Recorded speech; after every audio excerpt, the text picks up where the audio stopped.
if you can go ahead and say your name and your organization.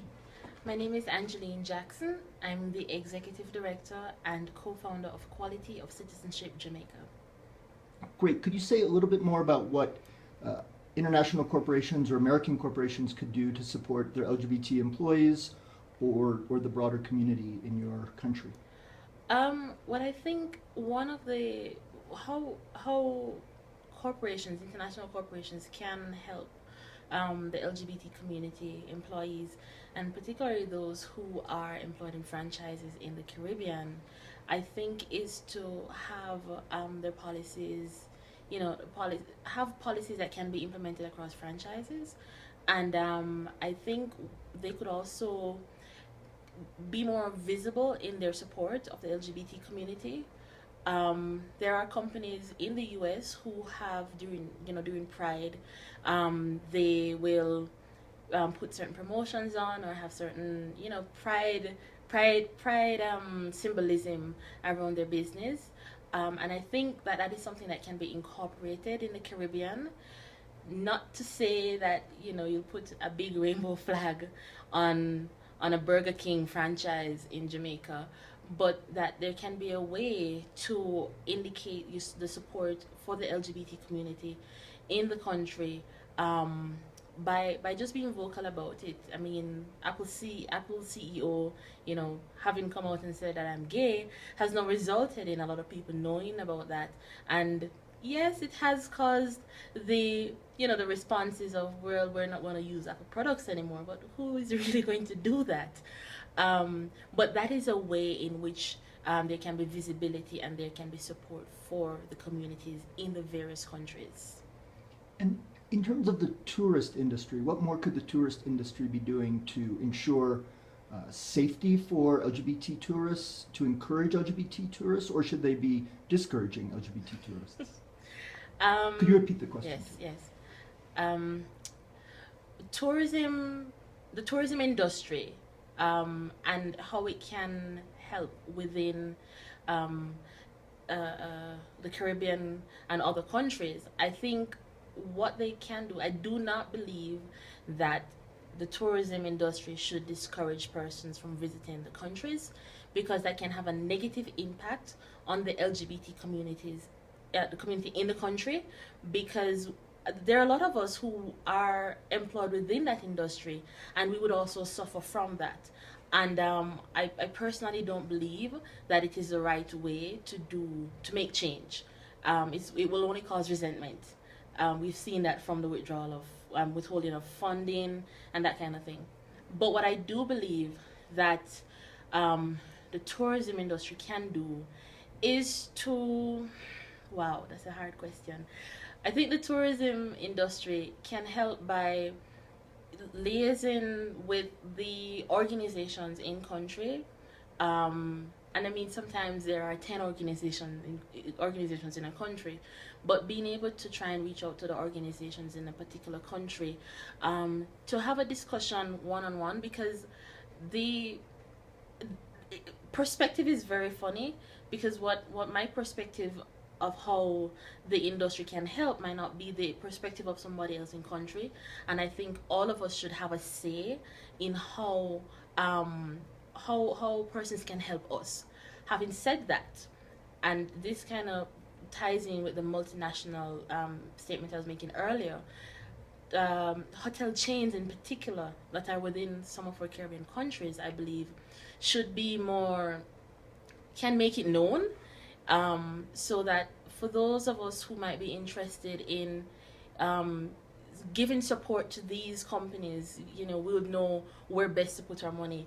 And also the tourism industry would be able to direct persons to certain hotels, without particularly boycotting any hotel or the country in total. Very good. And do you think there are some consumers who actually look for products or companies that are LGBT supportive? Do you think there's, even in the Caribbean, a growing consumer base for companies that show their support for diversity and tolerance? Within the Caribbean itself, from Caribbean people? Mm-hmm. Okay. Do I think that Caribbean persons are interested, more consumer the consumer base is driven based on support for LGBT companies or products from LGBT companies. I don't particularly think so. I really don't think that that's the case. What I do know is that where we can, there are those of us who would prefer to not support a company that is obviously anti-gay or obviously not friendly to the LGBT community, but in the sense of supporting, really going out and supporting a company or products from a supportive company. I don't think that that's the case, partly because we don't know a lot of those companies. We really don't. And it might not just be international companies, it could also be companies in country or within our regions. We just don't know. And so it's kind of difficult to give that support. But we do, as individual people, I know that there are those of us who opt to not support companies that we know are directly anti-gay or at least not friendly to the LGBT community. And how serious is the threat of boycott that you mentioned earlier of companies like Apple that are known to be LGBT friendly? Is it a serious threat? How serious is the threat of boycott to LGBT supportive companies? I do not think it is serious. I really don't, because, well, if it is a product that people have to use, they will not boycott it. I don't think anybody is going to give their iPhone to me just because the Apple CEO said that he's gay. At the same time, I do think that if there is a product that persons can do without, they may just choose to boycott. But how serious that would be and how effective, I really don't think it's going to be. It's not going to be a big boycott, and I don't think it would be really effective. And do you think companies could speak quietly to the government to say that the intolerant atmosphere is actually bad for business? So could companies talk to governments quietly? Of course. I do think companies can approach governments quietly, in the same way that countries speak with each other, in a diplomatic sense, behind closed doors. Because we don't want the impression, and we don't want it to be seen as if there is this big bully of the LGBT community that is forcing our countries to do something. And I think if we can, that conversation can happen with countries, with governments. Whether or not they're receptive is a different question. But I do think that conversation can be had, and I believe it is important to show countries where homophobia and unfriendliness to the LGBT community can affect an economy, can affect business, and can affect investments in a particular country, which also comes up in the form of business and the development of a country. Great. So, final question: 10 years from now, what do you think you would like to see the landscape look like, and how do you think corporations could be a part of that new landscape? 10 years from now, how can companies be a part of the change and the new landscape? I think that companies,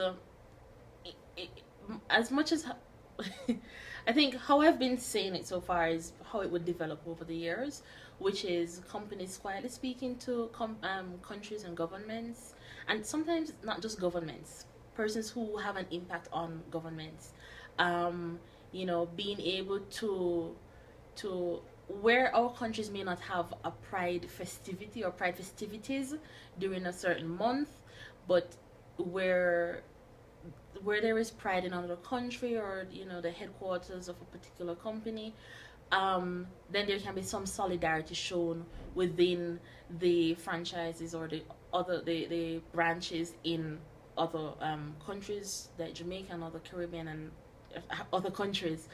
I do think that it would also it could also look like us being able to have being able to give a lot more support to these companies, because we would know who they are. And I believe that when people know somebody who is gay or a company that is gay friendly, it helps to change perceptions. because it's not just about gay people wanting something, or it's all about gay people, but it's now about other persons who are supporting the LGBT community. And I do believe that by speaking out, by being supportive of the community in various countries, by being visible, by encouraging policies within the various companies, there can be change, and the change will be very quiet. It has to be in the background. It cannot be pushy and come across as bullying, but that change can happen, and corporations can help to make it happen. Thank you. You are welcome.